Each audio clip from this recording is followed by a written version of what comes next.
Buenas noches, profesor y compañeros. Mi grupo conformado por Okakusi Gamonal Carla. Cabrera Velarde Jacqueline. Y X Alfredo. y mi persona Campus Neira Emily. Vamos a tocar los temas de la NIC 1 y la NIC 2. Bueno, voy a empezar explicando lo que es la NIC 1, que viene a ser la presentación de los estados financieros.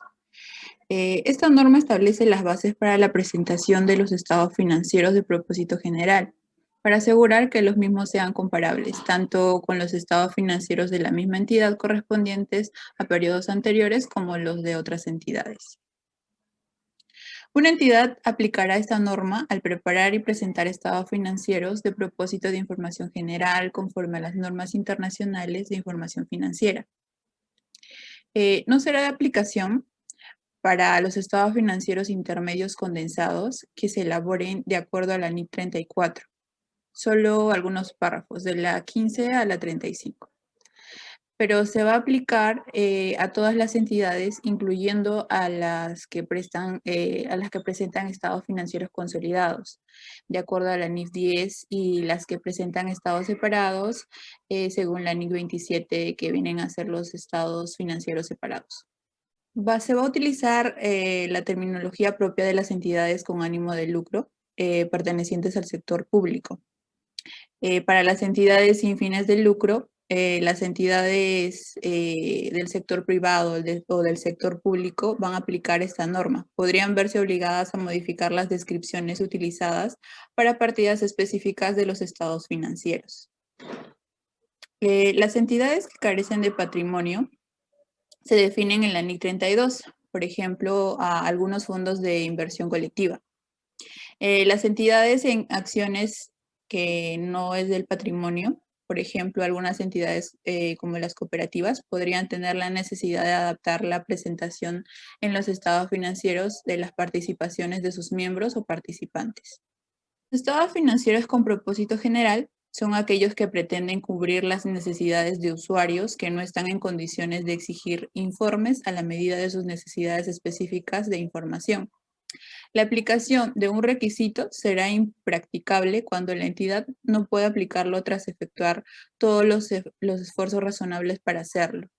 La información es material o tiene importancia relativa si su omisión, expresión inadecuada o ensombrecimiento podría esperarse razonablemente que influyera sobre las decisiones que los usuarios principales de los estados financieros con propósito general toman a partir de los estados financieros que proporcionan información financiera sobre una entidad que informa de manera específica. Algo importante que se tiene que tener en cuenta es que contienen información añadida a la que se presente en el estado de situación financiera, el estado o estados de resultado del periodo y otro resultado integral, estados de cambio en el patrimonio y estado de flujos de efectivo. Las notas suministran descripciones narrativas o desagregaciones de partidas presentadas en esos estados e información sobre partidas que no cumplen las condiciones para ser reconocidas en ellos. Los propietarios son poseedores de instrumentos clasificados como patrimonio. El resultado del periodo es el total de los ingresos menos gastos, excluyendo los componentes de otro resultado integral. Los ajustes por reclasificación son importes reclasificados en el resultado en el periodo corriente, reconocidos en otro resultado integral en el periodo corriente también. El resultado integral total viene a ser el cambio en el patrimonio durante el periodo que procede de transacciones y otros sucesos. El resultado integral comprende todos los componentes del resultado y de otro resultado integral. Aunque esta norma utiliza los términos otro resultado integral, resultado y resultado integral total, una entidad puede utilizar otros términos para denominar los totales, siempre que el significado sea claro. Por ejemplo, una entidad puede utilizar el término resultado neto para denominar al resultado. La finalidad de los estados financieros constituye una representación estructurada de la situación financiera y del rendimiento financiero de una entidad, cuyo objetivo es suministrar información acerca de la situación financiera, del rendimiento financiero y de los flujos de efectivo de una entidad. que sea útil a una amplia variedad de usuarios a la hora de tomar sus decisiones económicas. Estos también muestran los resultados de la gestión realizada por los administradores con los recursos que se les han sido confiados. Tenemos varias clases de estados financieros por su elaboración, claro. El primero es estado financiero de propósito general. Esto se caracteriza por que se preparan al menos al cierre de cada periodo. Incluyen los estados financieros consolidados y los estados financieros intermedios y anuales. Están orientados a cubrir información común para un amplio rango de usuarios. Se puede incluir otra información adicional. Los usuarios confían en ellos como su principal fuente de información financiera. Otro es los estados financieros de propósito especial. Estas no están dentro de las NIF, del marco de las NIF. Se preparan con el objetivo de cumplir los requerimientos específicos, por ejemplo, los folletos de información bursátil, declaraciones juradas para efectos tributarios, estados financieros extraordinarios, para decidir transformaciones, fusiones, ventas de empresa, etc. De liquidación, que viene a ser para empresas en proceso de liquidación. El objetivo de los estados financieros es proporcionar información financiera sobre la entidad que informa que sea útil de los inversores, prestamistas y otros acreedores existentes y potenciales para tomar decisiones sobre el suministro de recursos de la entidad. Estas decisiones conllevan comprar, vender o mantener instrumentos de patrimonio y deuda y proporcionar o liquidar préstamos y otras formas de crédito. La utilidad que tienen los estados financieros es para los inversionistas, prestamistas y otros acreedores existentes o potenciales. Necesitan información que les ayuden a evaluar las perspectivas de entrada de efectivo neta futura a la entidad. Para evaluar las perspectivas de entrada de efectivo neta futura de una entidad, los inversores, prestamistas y otros acreedores existentes o potenciales necesitan información sobre los recursos de la entidad, los derechos de los acreedores contra la entidad y la medida en que la gerencia y el órgano de gobierno han cumplido eficiente y eficazmente con sus responsabilidades relacionadas con el uso de los recursos de la entidad.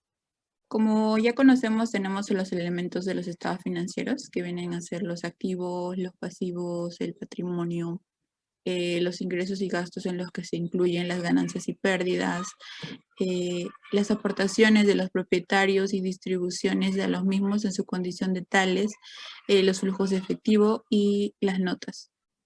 El conjunto completo de estados financieros comprende un estado de situación financiera al final del periodo, un estado de resultado y otro resultado integral del periodo, un estado de cambios en el patrimonio del periodo, un estado de flujos de efectivo del periodo y las notas que incluyen un resumen de las políticas contables significativas y otra información.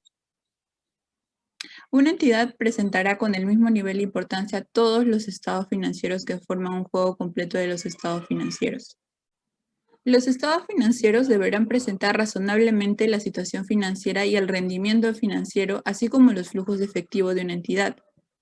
Esta presentación razonable requiere la presentación fidedigna a efectos de las transacciones, así como otros sucesos y condiciones de acuerdo a las definiciones y criterios del reconocimiento. Para ello, se tiene que hacer una evaluación de la capacidad para continuar en funcionamiento de la organización. También se tiene que realizar la elaboración de los estados financieros bajo la hipótesis del negocio en marcha. Se tiene que hacer una revelación de la liquidación o cese. También se tiene que hacer la revelación de la incertidumbre si es que hubiese una incertidumbre importante sobre el funcionamiento. También, si no se elabora bajo la hipótesis del negocio en marcha, y si hay razones por las que no puede ser considerado como un negocio en marcha, ¿no? Las características generales, como pudimos ver, de los estados financieros es que tiene que presentarse razonablemente, tiene que tener la hipótesis del negocio en marcha, tiene que estar con base contable de acumulación, es decir, el devengo, tener la materialidad, compensación, frecuencia de información, información comparativa y uniformidad. Ahora ahondaré en cada una de estas características. El primero es la hipótesis del negocio en marcha, lo que quiere decir que una entidad elaborará los estados financieros bajo la hipótesis del negocio en marcha, a menos que la gerencia pretenda liquidar la entidad o cese en su actividad, o bien no exista otra alternativa más realista para proceder a una de estas formas. La gerencia tendrá en cuenta toda la información disponible sobre el futuro. Deberá cubrir al menos 12 meses siguientes a partir del final del periodo sobre el que se informa. El devengo. Una entidad elaborará sus estados financieros, excepto en lo relacionado con la información sobre los flujos de efectivo utilizando la base contable de acumulación.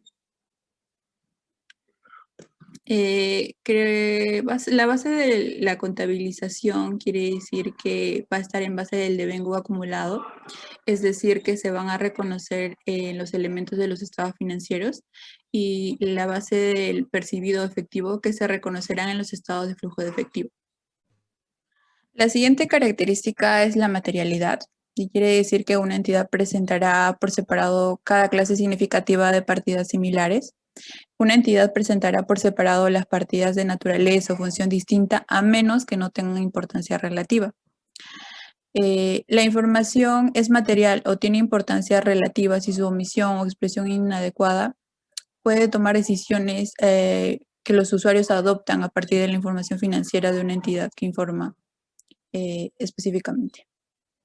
Si una partida concreta careciese de importancia relativa por sí sola, se agregará con otras partidas, ya sea en los estados financieros o en las notas. Una partida que no tenga la suficiente importancia relativa como para justificar su presentación separada en los estados financieros, puede justificar su presentación separada en las notas.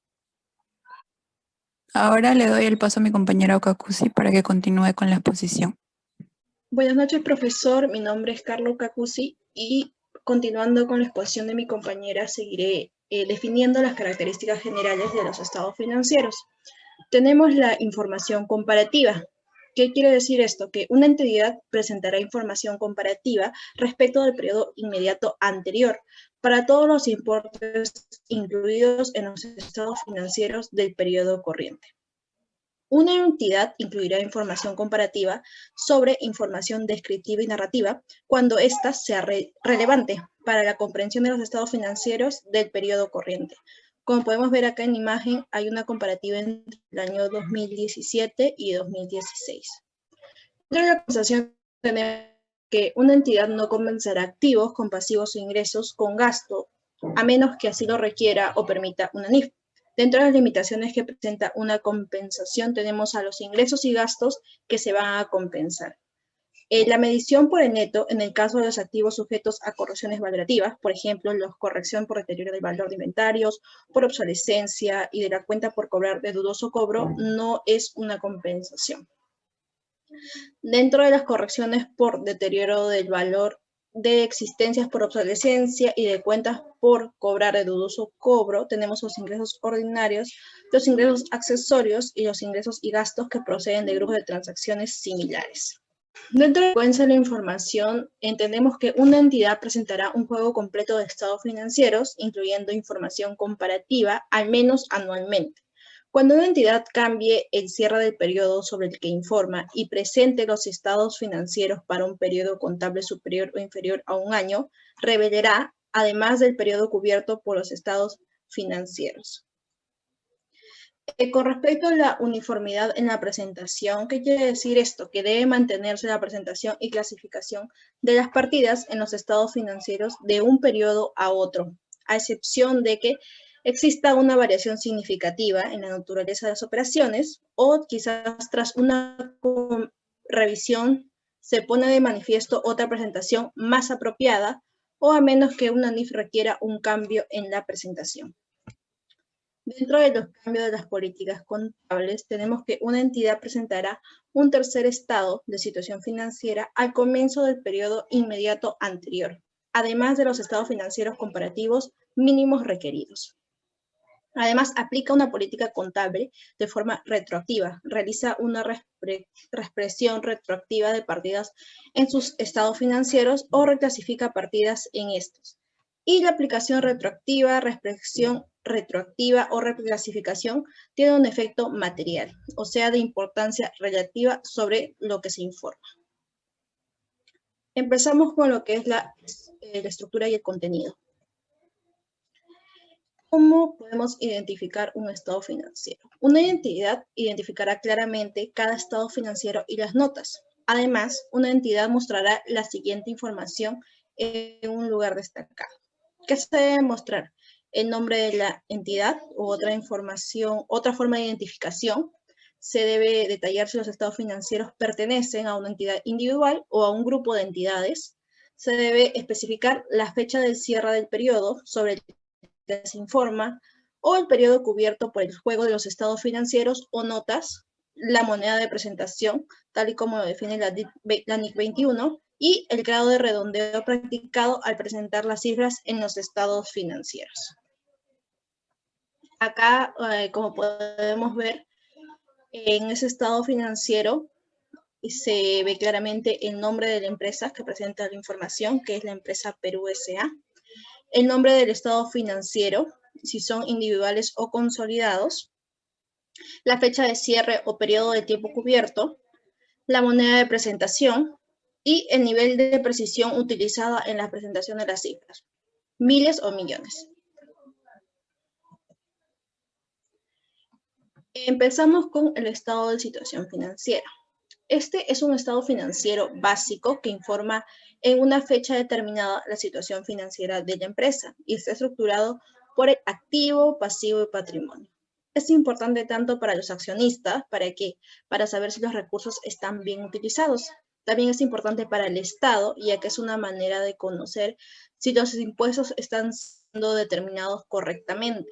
También es importante para los acreedores, ya que otorga seguridad para los créditos basándose en los recursos que posee la empresa. Y para los gerentes, ya que permite decidir sobre la capacidad de endeudamiento de la empresa. También permite saber acerca de la rotación tanto de inventarios como de las cuentas por cobrar. También las medidas que se tomarán para cumplir con las obligaciones a corto y largo plazo.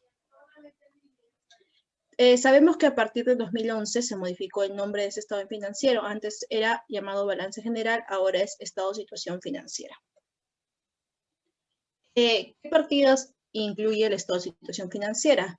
Incluye la propiedad, planta y equipo, las propiedades de inversión, los activos intangibles, los activos financieros, los inventarios, los deudores comerciales y otras cuentas por cobrar, el efectivo y el equivalente de efectivo, el total del activo clasificado como mantenido para la revisión, los pasivos financieros, los pasivos y activos por impuestos diferidos y los pasivos incluidos en los grupos de activos para su disposición y entre otros.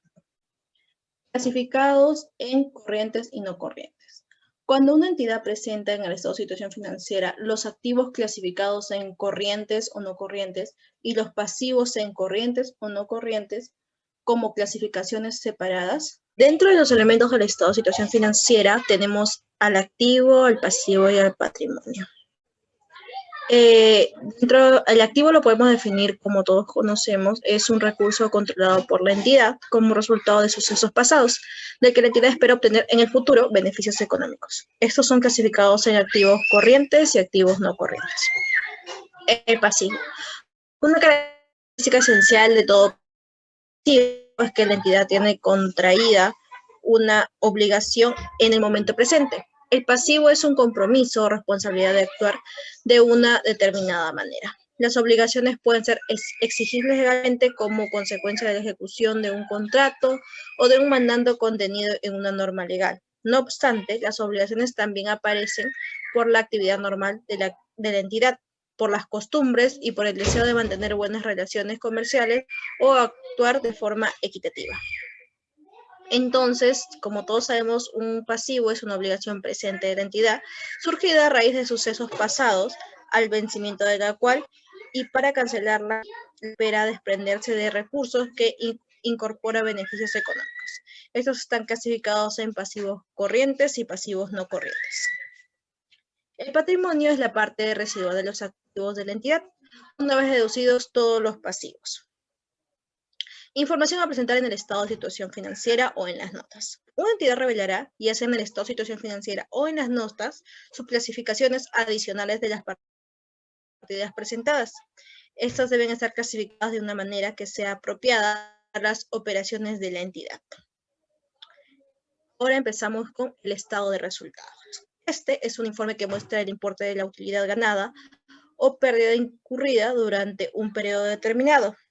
Este suministra información de las causas que generaron esa ganancia o pérdida durante un periodo de tiempo. ¿Cuál es el objetivo del estado de resultados? Su objetivo es medir la utilidad o pérdida del negocio en un periodo de tiempo determinado. A continuación le cedo la palabra a mi compañera Cabrera. Buenas tardes, profesor y compañeros. Continuando con la exposición, quien les habla es Cabrera Velarde Jacqueline. Los ingresos van a ser aquellos que representan las entradas de recursos en forma de incrementos del activo o disminuciones del pasivo. ¿Qué generan los ingresos en el patrimonio neto? Devengados por la venta de bienes, por la prestación de servicios o por la ejecución de otras actividades realizadas durante el periodo. Los gastos van a representar flujo de salidas de recursos en forma de disminuciones del activo o incrementos del pasivo, los cuales generan disminuciones en el patrimonio neto, producto de desarrollo de actividades como administración, comercialización, investigación, financiación y otros realizados durante el periodo. Dentro de las principales partidas del estado de resultados tenemos a las ventas, los cuales son ingresos provenientes de las operaciones normales, es decir, las operaciones para las cuales fue creada la empresa.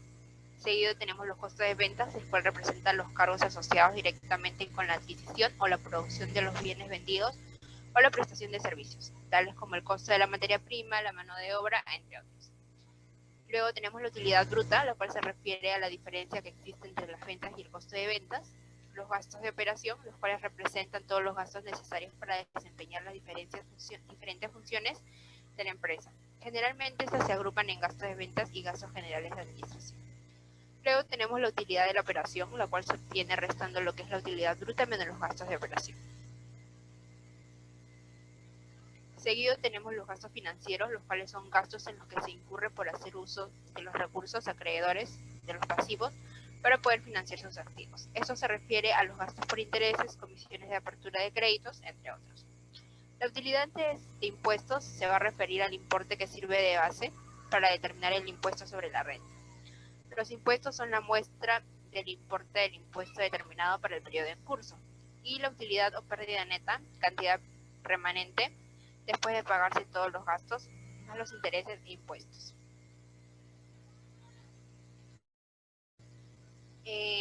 Como nota importante, tenemos que tener en cuenta que una entidad presentará un desglose de los gastos reconocidos en el resultado, utilizando una clasificación basada en la naturaleza o en función de ellos dentro de la entidad, lo cual proporciona una información que sea fiable y más relevante. Como principales partidas dentro del estado de resultados, en primera forma vamos a tener a lo que es el estado de resultados por naturaleza, y en segunda forma vamos a tener el estado por resultados en función de los gastos. El estado de cambios en el patrimonio neto va a ser aquel que muestra las variaciones ocurridas en las distintas cuentas patrimoniales, como el capital adicional, las acciones de inversión, el excedente de revaluación, las reservas y resultados acumulados durante un periodo determinado. Lo que se va a mostrar dentro del patrimonio van a ser las ganancias o pérdidas del periodo, cualquier partida que, según las normas, deba ser reconocido en el patrimonio, el total anterior mostrando separadamente lo que corresponde a los accionistas de la casa matriz y los intereses minoritarios.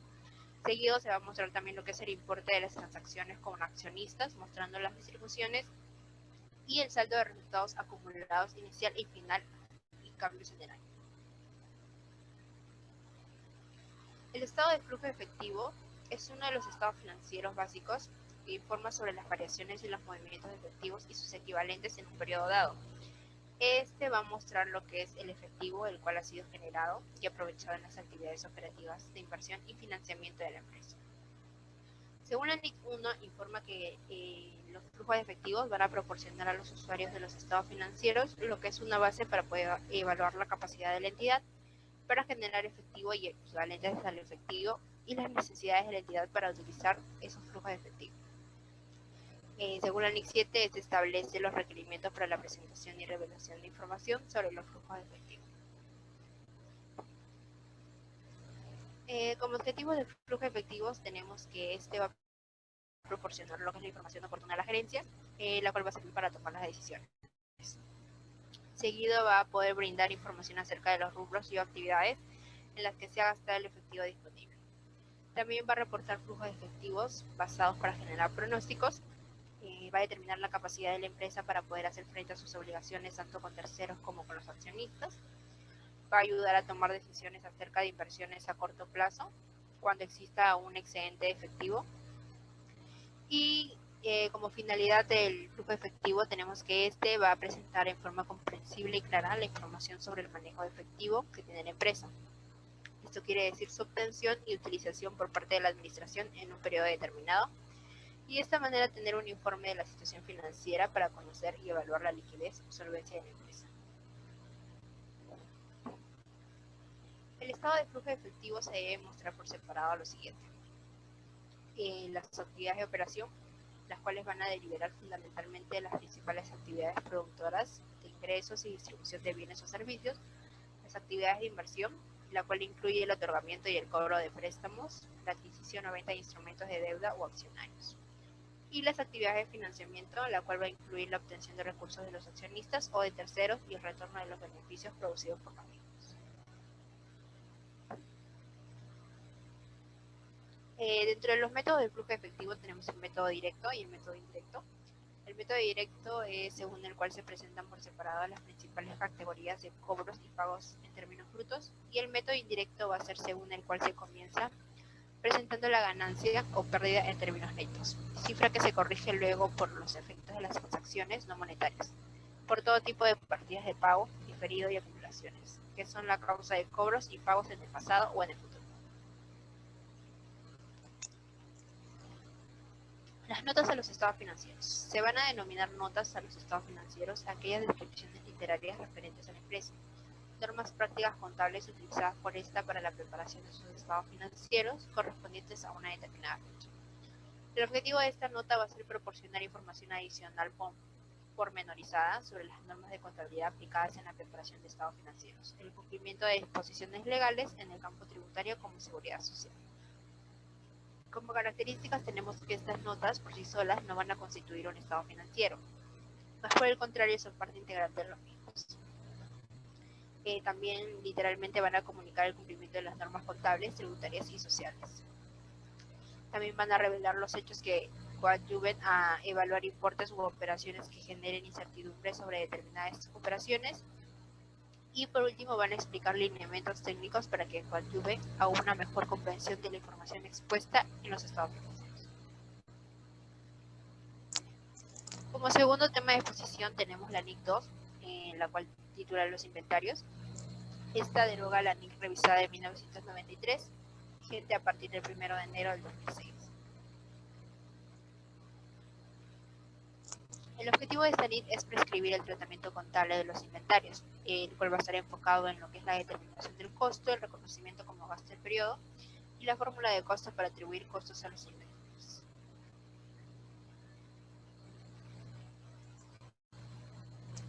El alcance de esta NIC va a ser que va a ser de aplicación a todas las existencias, excepto a la NIC 32 y NIC 9 instrumentos financieros. También va a ser a los activos biológicos y productos agrícolas en el punto de cosecha o recolección, según NIC 41, agricultura. Asimismo, esta NIC no es de aplicación en la medición de los inventarios mantenidos por los productores de productos agrícolas y forestales y a los intermediarios que comercializan materia prima cotizadas que midan sus inventarios al valor razonable y justas. Como definiciones en esta NIC vamos a tener los activos, los cuales van a ser poseídos para ser vendidos en el curso normal de la operación, en proceso de producción con vistas a esa venta y en forma de materiales o suministros que serán consumidos en el proceso de producción o la prestación de servicios. En su clasificación común vamos a tener a estos inventarios como mercaderías, suministros, materias primas, productos en proceso, productos terminados. Asimismo, otros bienes que conforman las existencias, vamos a considerar lo que son materiales auxiliares, envases, embalajes, repuestos y subproductos. Ahora le doy el pase a mi compañero X Alfredo para que continúe con la exposición. Gracias. Buenas noches, continuando con la exposición, mi nombre es Alfredo XXP. Tenemos el valor neto realizable, que es el precio estimado de venta de un activo en el curso normal de operación, los costos estimados para terminar su producción y los necesarios para llevar a cabo la venta. El valor razonable es el precio que se recibirá por vender un activo o que se pagaría por transferir un pasivo en una transacción ordenada entre participantes del mercado en la fecha de medición. El precio estimado de venta es lo que se espera obtener a intercambio de bienes. Los costos estimados para su producción es la cantidad que según la empresa costará realmente un producto, y los costos estimados para su venta son los costos necesarios para que el producto pueda ser vendido, ¿no? La medición de los inventarios. Los inventarios se medirán al costo o al valor neto realizable según cuál sea menor. El costo de los inventarios. El costo de los inventarios comprenderá todos los costos derivados de su adquisición, transformación, así como otros costos en los que se haya incurrido para darle su condición y ubicaciones actuales. Los costos de inventarios, tenemos el costo de adquisición, el costo de transporte y otros gastos, ¿no? El costo de adquisición es aplicable a los bienes adquiridos de terceros. Comprenderán aranceles de importación y otros impuestos que no sean recuperables, los transportes o fletes, ya sea marino o terrestre, otros costos directamente atribuibles a la adquisición de mercaderías, materiales y servicios, el valor de compra menos descuentos comerciales y otras rebajas.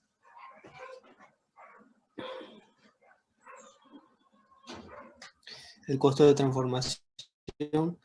El costo de transformación es el costo directamente relacionado con las unidades producidas, aplicable a productos terminados, productos en proceso y subproductos.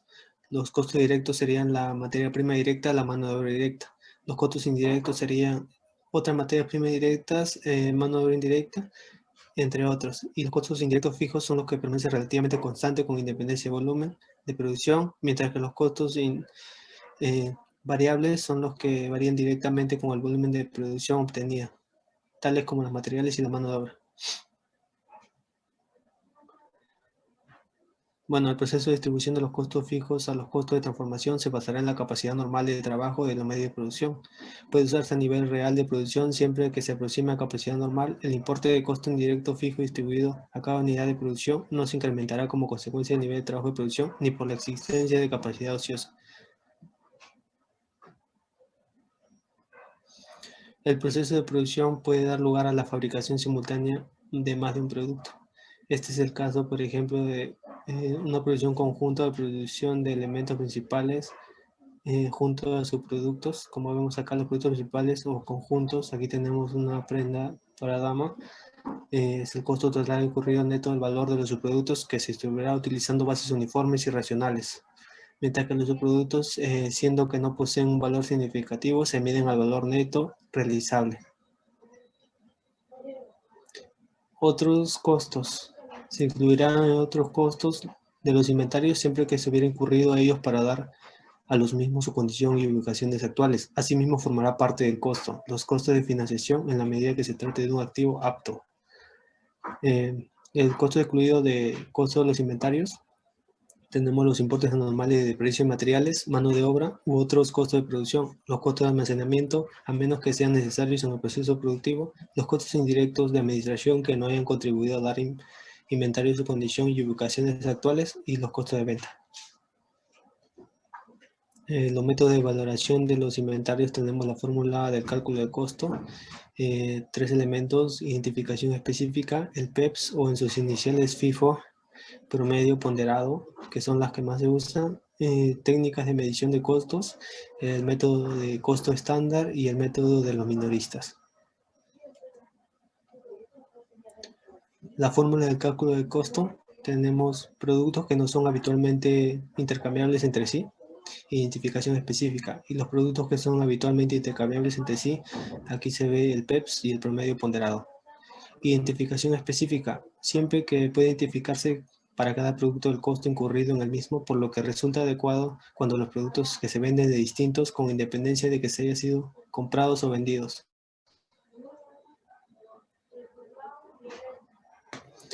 Bueno, aquí tenemos un ejemplo del método PEPS, un CARDEX, donde detallan compras y ventas, ¿no? Primero entran 190 computadoras, el costo unitario de 238.000 se van a existencias, ¿no? Al almacén. Y otra compra de 100 al costo unitario de 215. Y luego en la fecha 8 de julio se ve una salida y lo primero que se hace es el descontar de la primera entrada que fue de 190 cantidades, quedando 70 de eso. Y poniendo el saldo de la siguiente, la siguiente línea. Y aquí tenemos un CARDEX método promedio de artículos lavadoras, donde hay un saldo anterior, 98 unidades. Bueno, la diferencia entre el PEPS y el ponderado simplemente es que aquí se divide, ¿no?, el valor total sobre la cantidad para que te dé un valor unitario ponderado. Técnicas de costo. El método de los minoristas. Se utiliza a menudo en el sector comercial al por menor para la medición de inventarios, cuando para lo cual les resulta impactable usar otros métodos de cálculo de costos. El método del costo estándar tendrán en cuenta los niveles normales de materias primas, suministros, manos de obra, eficiencia y utilización de capacidad. Valor neto realizable. ¿Por qué debe determinarse el método realizable? El costo de los inventarios no puede ser recuperable en caso de que los mismos estén dañados, si han devenido parcialmente o totalmente obsoletos, o bien si sus precios de mercado han caído. El motivo por los cuales el costo de existencias podría no ser recuperables es porque están dañadas, están obsoletas, el precio de mercado ha caído y los mayores costos de terminación y venta también han subido, ¿no? El costo. ¿Cómo se determina? La rebaja hasta alcanzar el valor neto realizable se calcula para cada partida de los inventarios, pudiendo en algunas circunstancias ser apropiado agrupar partidas similares o relacionadas. ¿En qué se basa?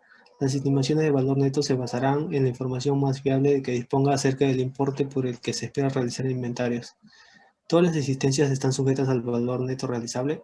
No se rebajarán las materias primas y otros suministros mantenidos para su uso en la producción de inventarios. Para situar su importe en libros por debajo del costo, siempre que se espere que los productos terminados a los que se incorporen sean vendidos al costo o por encima del mismo. ¿Con qué frecuencia se determina el valor neto realizable?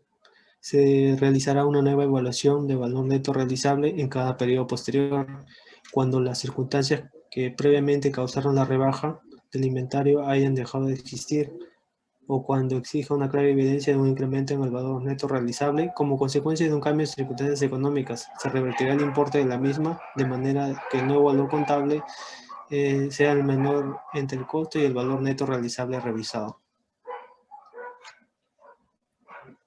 Reconocimiento del gasto. El reconocimiento del gasto por concepto de los inventarios vendidos en el periodo recibe el nombre de costo de ventas, encontrándose compuesto de los siguientes conceptos: el costo de los bienes vendidos, más el costo indirecto no distribuido, menos el costo de producción anómalo, este da el costo de ventas. El gasto es la venta en lo que se realiza. ¿Cómo se gasta? Hay que diferenciar el costo entre gastos, ¿no? Primeramente, el primero indica la inversión necesaria para producir un producto en particular. Este es el costo, mientras que el gasto es el desembolso de dinero que se hace para realizar cada una de las actividades para que se pueda producir dicho producto. Dicho esto, aquí tenemos el gasto, que primero tenemos gastos de venta, luego la rebaja del valor, algún descuento que se le hace al cliente y la pérdida del producto si puede ser obsoleto, por ejemplo. Costo de bienes vendidos. Cuando los inventarios sean vendidos, el importe en libros de los mismos se reconocerá como gasto del periodo en que se reconozcan los correspondientes ingresos de operación. Aquí tenemos el costo de venta comercial, el primero, que es el inventario inicial más las compras menos el inventario final, que da el costo de ventas. Y el segundo es la fórmula para el costo de ventas de una empresa industrial. El inventario inicial de productos en proceso y productos terminados, más el costo de transformación, menos el inventario final de productos en procesos y productos terminados, te dan el costo de ventas industrial. Eso sería todo. Gracias.